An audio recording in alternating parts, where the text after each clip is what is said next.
ബാലേന്ദ്രകുമാർ അസുഖം പിടിപെട്ട് നമ്മളിൽ നിന്നൊക്കെ മാറി.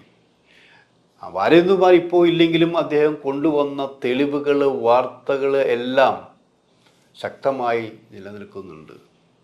അങ്ങനെ പോയി കഴിഞ്ഞാൽ ഇയാളില്ലല്ലോ, ഇനി കൂടുതലൊന്നും വരില്ലല്ലോ എന്ന് ആശ്വസിച്ച് നിൽക്കുന്ന സമയത്താണ് പൾസർ സുനി രംഗത്ത് വന്നിരിക്കുന്നത്.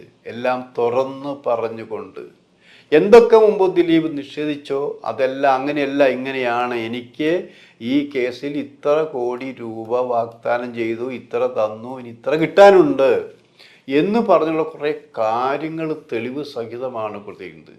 അതും ഈ കേസിൻ്റെ വേറൊരു വഴിത്തിരിവാകുമെന്നാണ് പറയുന്നത്. ഇതൊക്കെ പറയുമ്പോഴും ഇപ്പം ഞാനും ഇത് പറയുമ്പോഴും ഈ കോടതിയാണ് എന്ത് വേണമെന്ന് തീരുമാനിക്കേണ്ടത്. നമുക്ക് മുന്നിൽ കുറേ ശരികളും തോന്നലുകളും ഉണ്ടെങ്കിലും കോടതിക്ക് അത് തോന്നുന്നുണ്ടെങ്കിൽ തെളിവുകളുടെ അടിസ്ഥാനത്തിലാണ്. കോടതി നോക്കുന്നത് കോടതിയുടെ മുന്നിൽ വന്നിരിക്കുന്ന തെളിവുകളാണ്. ആ തെളിവുകളുടെ അടിസ്ഥാനത്തിൽ മാത്രമേ കോടതിക്കും വിധി പ്രസ്താവിക്കാൻ പറ്റൂ.